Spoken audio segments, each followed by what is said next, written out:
Good morning. This is Louise Giordano from Port City Pottery and Fine Crafts in the Cotton Exchange, and I'm here this morning to conduct an interview with Lauren Rogers, one of our clay artists, who is going to be featured along with several other artists, potters on Tuesday when we do Facebook Live, hosted by Sarah Westermark.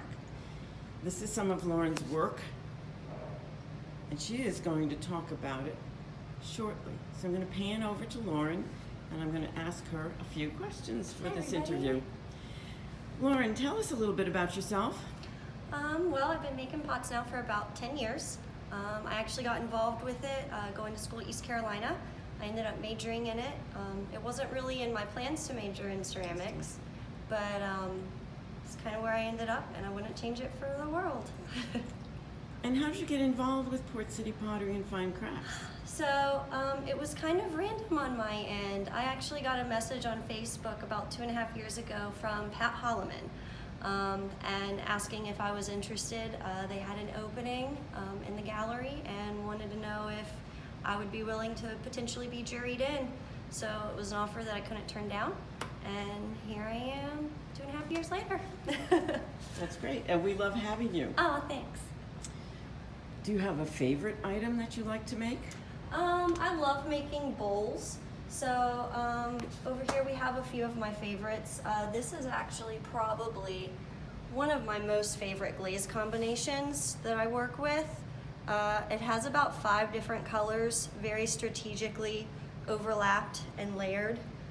I just love the way it creates all the movement and little gold flecks that you'll see kind of along the rims. Yeah, so this bowls are some of my favorites. Anything else? I don't Would you like to talk about this beautiful vase?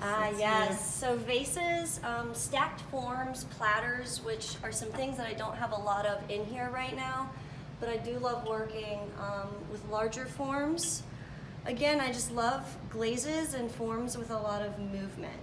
Everything that I do is a little bit more on the ocean-inspired side. So yeah, anything that kind of conveys that sense of fluidity and movement. Well, we are a proud possessor of some of your mugs. Oh, thanks. So perhaps you'd like to talk a little bit about the mugs. So one of my favorite things about the mugs that I do, most of them, again, trying to convey this sense of movement, most of them have all these little ridges in the sides of them, so it kind of works nicely for your hands to kind of find, or your fingers to kind of find little grooves and valleys to nestle into. I honestly think that a mug is one of the more personal items that someone could make, a potter could make, simply because I think a mug is going to be something that you pick out every day.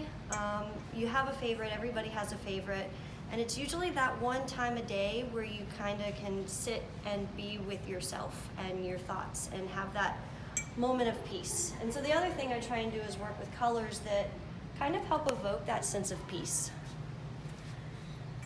Here are some other examples of Lauren's mugs. A little bit difficult to see right now. And we're also going to go over to another section of the gallery where Lauren has additional work. Anything here that you would like to talk about? Well, it's a lot of similar items. I work with kind of a smaller vase size as well. So for those who maybe don't have the space or the desire to get one of the size that I was just holding over there, which is probably closer to maybe 16, 18 inches. This guy's probably a little bit more on the 9 to 10 inch kind of range. And so I kind of work with that size a lot. How would you say that your work has evolved over time? Oh, so that's not something that I can really, or have really planned, but I've definitely seen over the past 1.5 years, I've somehow managed to do enough glazing and glaze testing to kind of harness the colors that I've started working with, I think, and better capture this movement and this fluidity in each piece. I mean, I can tell that over the past couple years, things are just a little bit more, I don't want to say effortless, but there's more consistency in the forms from piece to piece, even though they're all obviously going to be different because while they're still very wet, I alter them on the wheel. So, yeah, consistency. I found a lot more consistency in my work. I love the swirl on the bottom of each bowl. Thanks. How did that evolve? So it actually, that's a great question. It actually started when I was in college. One of my final things that I had to do was have a senior exhibition, and it was actually titled Aqueous Transmissions. And so for that show, it was a lot of like taller pieces and bigger pieces, and it was all about, again, I'm clearly stuck on this idea of water and movement and fluidity. But a lot of it had to do, and a lot of the pieces, a lot of the platters had this a little bit more detailed spiral, which was a little bit symbolic of a nautilus shell, which is representative of this idea of growth and progression and this forward movement. So in each of my pieces, that concept is actually included, which is, I guess, a little secret because people who just come in the gallery or see them somewhere and purchase them might not. I mean, how could they know? That was the first thing I ever noticed about your pottery. Really? Really. Yes. Love it. I love it. Tell us a little bit about what's new in your life, or what else is in your life. So I'm a new homeowner. Yay! Very exciting. I actually just purchased my first house that has a detached garage. So while I was at this really amazing studio space called the Artworks, which is in downtown, more like South Front in Wilmington, for the past couple years is where my studio's been. I finally have a spot at my home, a designated spot at my home.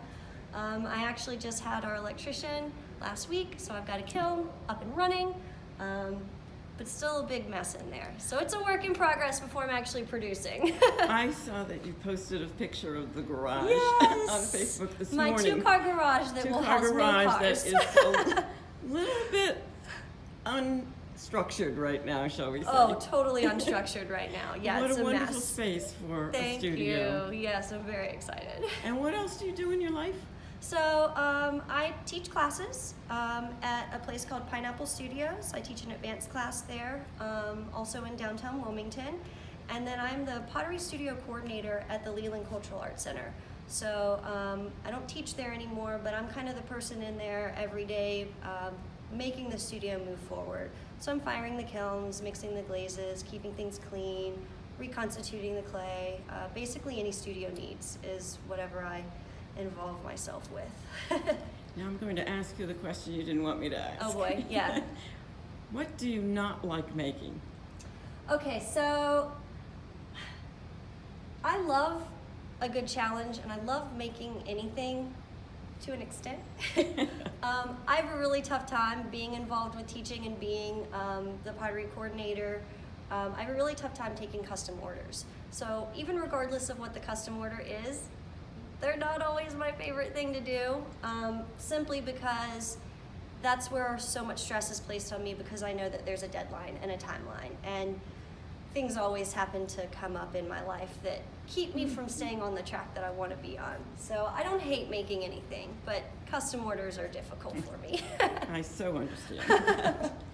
Well, Lauren is going to be one of the featured potters when we do our Facebook Live on Tuesday at 4 p.m. We have a theme for this week. It's called A Handmade Life. Yes. And so Lauren will be there. No, Lauren will not be there. I won't be there, but my work will be. Lauren's work is always here. And we invite you to come into Port City Pottery whenever you can. We're looking forward to being open on a more regular basis. Our plan right now is to be open on Wednesday through Saturday from 11 to 4, and TBD what's going to happen after that. So thank you for listening, and thank you, Lauren Rogers. Thank you, everybody. Bye.